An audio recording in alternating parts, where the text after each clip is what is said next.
স্বাধীনতা সার্বভৌমত্ব অখণ্ডতার প্রশ্নে বৈষম্যহীন বাংলাদেশ বিনির্মাণ করার প্রশ্নে আমাদেরকে ঐক্যবদ্ধভাবে কাজ করে যেতে হবে এবং তার দোসররা গত 16 বছরে বাংলাদেশে ইসলামী আন্দোলনের উপর এবং আপামর ছাত্র জনতার উপর ইতিহাসের বর্বরোচিত হত্যাকাণ্ড চালিয়েছে।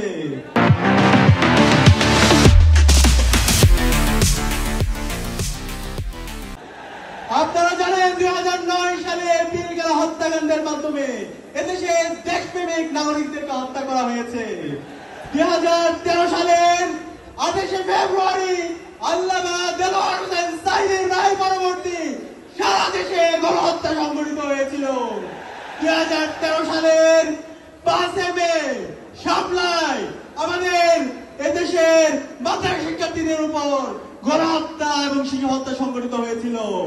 এভাবে আপনারা জানেন আমাদের ক্যাম্পাসগুলোতে ছাত্রলীগের সন্ত্রাসীরা আমাদের উপর নেককার হত্যাকাণ্ড চালিয়েছিল। আগ্রাসনের বিরুদ্ধে, আধিপত্যবাদের বিরুদ্ধে কথা বলতে গিয়ে বুয়েটের মেধাবী শিক্ষার্থী আমাদের ভাই আবরার পাল শহীদ হয়েছে। এভাবে গত 16 বছরে আমাদের নেতৃবৃন্দকে আধিপত্যবাদের বিরুদ্ধে কথা বলার কারণে, আগ্রাসনের বিরুদ্ধে কথা বলার কারণে শহীদ করা হয়েছে। আজকের এই প্রোগ্রামের জাতীয় সমাবেশের শুরুতে গভীর শ্রদ্ধার সাথে আধিপত্যবাদের বিরুদ্ধে, আগ্রাসনের বিরুদ্ধে সকল শহীদদের শ্রদ্ধার সাথে স্মরণ করছি।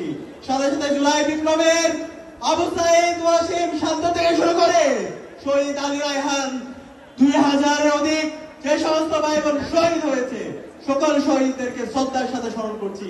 আল্লাহ পাক সুবহানাহু ওয়া তাআলা সকল শহীদদের জান্নাতুল ফেরদৌসে মেহমান হিসেবে কবুল করুক। আল্লাহুম্মা আমিন। প্রিয় উপস্থিতি, আপনাদেরকে অনুরোধ করব আজকে এই জাতীয় সমাবেশ থেকে আমাদেরকে বাংলাদেশ প্রশ্নে ঐক্যবদ্ধ হইতে হবে।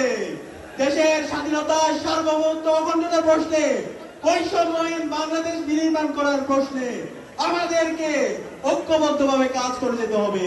সেই লক্ষ্যে আজকে বাংলাদেশ জামাত ইসলামী যে 7 দফা আমাদের সামনে নিয়ে এসেছে, সেই 7 দফা বাস্তবায়ন না হওয়ার আগ পর্যন্ত আমাদের কি আরেকটি বিপ্লবের ডাক দিতে হবে।